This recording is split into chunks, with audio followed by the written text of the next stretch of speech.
Revenge films. My name is Adam, and I'm working as a trainee at a sushi restaurant. Work is a handful. From morning until night, I work as an apprentice in the restaurant. In the moments in between, I learned how to prepare the sushi. It was hard work, but I loved it. I enjoyed getting to refine my skills. I was lucky that everyone around me was great. The head chef was a strict man, but he took great care of me. All of my senior colleagues were really good to me too. Adam, start your closing duties now. Yes, chef, I'm on it. The head chef took his work very seriously. He was very old school and extremely scary. However, he was always mindful of the trainees and gave us free staff meals or hand us leftovers to take home. This head chef never spoke about himself. None of the other chefs had heard any stories from him about his past either. But between the employees, there was a lot of rumors. Some say he had a pretty dark past, or that he used to be a CEO and a business owner, but that he left the company in someone else's hands, and that he's currently working as a sushi chef. There are all kinds of theories. Eventually, I earned my place as a sushi chef under him, and 10 years flew by. Then one day, I'm sorry. It looks like I've done my back in and I won't be able to come in today. I'm going to need you to look after the restaurant, Adam. yes, chef, you can leave it to me. The head chef had hurt his back, and I was left having to open up the restaurant myself. Even though I started as a trainee, I had been working at the restaurant for 10 years already. And I had gained the head chef's trust both as a sushi chef and as a person. So he left the restaurant in my hands for 3 weeks. Working with my cooks and my junior colleagues, we were doing just fine and the restaurant was going smoothly. Until the day before the head chef was going to come back. Interesting. So this is the famous sushi spot. Welcome! A blonde man who didn't quite look like he fit in our restaurant walked in. His clothes were very casual and flashy. He was acting strangely and it made me uneasy. However, it's not good to judge people by their looks, so I treated him just like I would any other customer. But, Whoa, hey! What the hell is going on here? is something the matter, sir? When I handed that guy his plate of sushi, he seemed to take notice of something and started raising his voice. All the customers around us looked scared too. I went over and immediately asked what happened, and he started claiming that there was a hair in the sushi. When I went to confirm, there was in fact a piece of hair wrapped into the sushi. What is this about? How can you serve something like this to a customer? I'm very sorry about this. I apologized to start and went to confirm the piece of hair that he claimed was in his sushi. I noticed something very strange. The hair that he claimed was in his sushi was bright blonde. Given that our restaurant was a high-end sushi destination, and with the pride that our head chef took in tradition, it was forbidden for any employees to have their hair dyed. We didn't have a single blonde person in the staff, and looking around the restaurant, not one customer had blonde hair either, except for the person sitting right in front of me. I'm very sorry, sir, but could there be a possibility that this strand of hair is your hair? At our restaurant, we don't have any members of the staff with blonde hair. Huh? Are you telling me that I'm lying? The guy raised his voice even more and started causing a commotion. Little by little, the customers around started to take notice and looked uncomfortable. If I let things continue going like this, it would inconvenience the other customers in the restaurant, so I did my best to calm him down.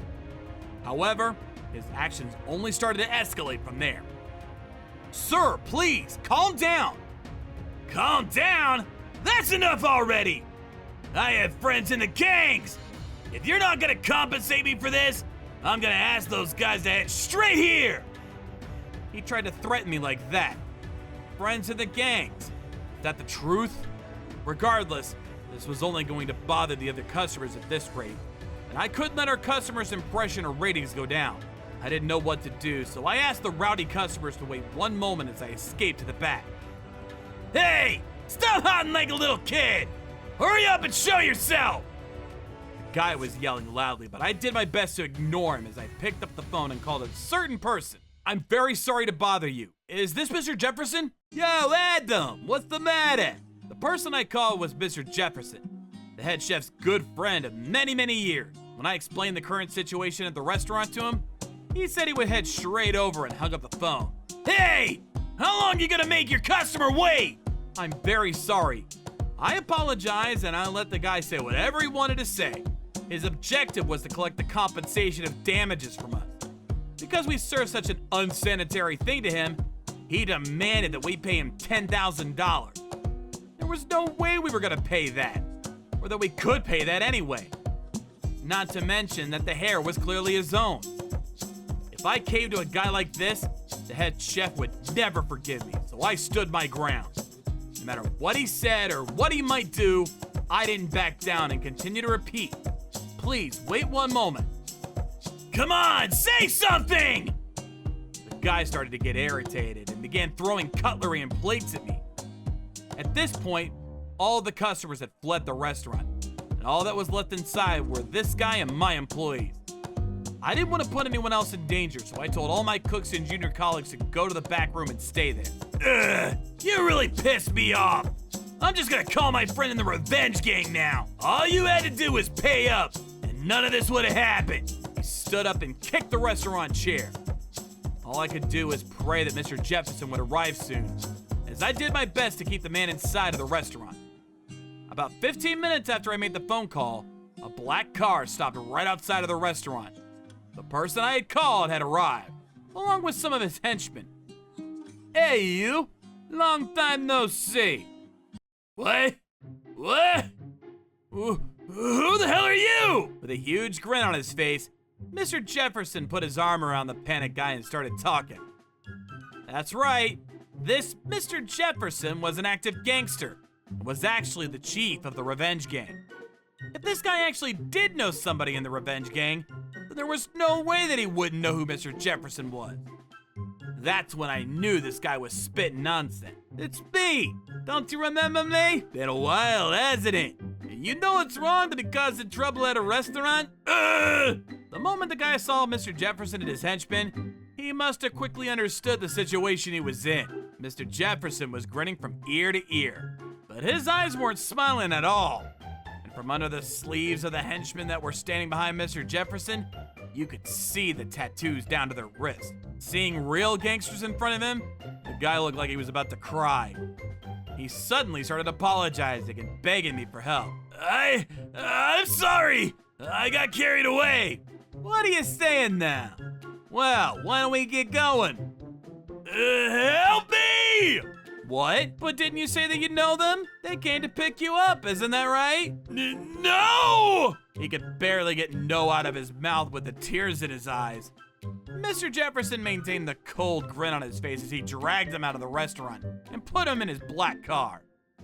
After that, I could hear the guy crying out for help outside as I heard the car drive off somewhere. I don't know what exactly happened to him, but a few days later, he came back to the restaurant with his hair shaved off and his body covered in bandages to apologize.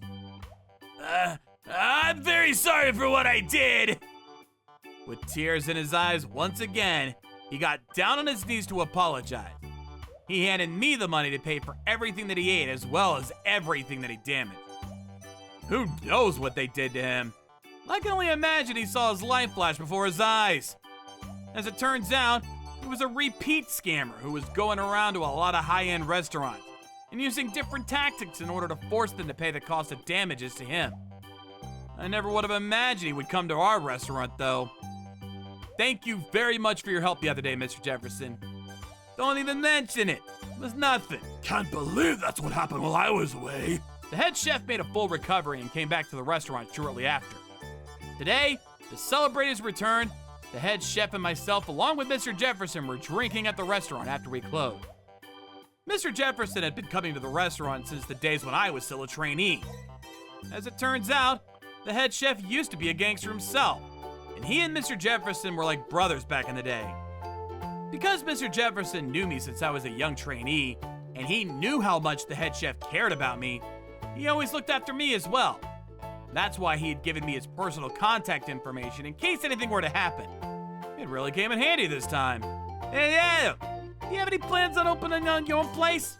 I love this restaurant, and plus, until the head chef retires, I would be too worried about this place and wouldn't be able to sleep. Huh, you idiot! Despite his words, I could see the head chef blushing a little bit. However, I meant every word, and I truly love this restaurant. I would someday love to have my own place, but not until after the head chef retired. Well then, when Adams opens his own place, I'll be the very first customer. Hey, wait a second! As his mentor, that should be my right! Why don't you guys just come together? That is my dream. That someday, the two of them would come to my restaurant and eat the sushi that I carefully prepare for them. How was today's video? If you enjoyed it, please subscribe, like, and leave a comment. Stay tuned for more.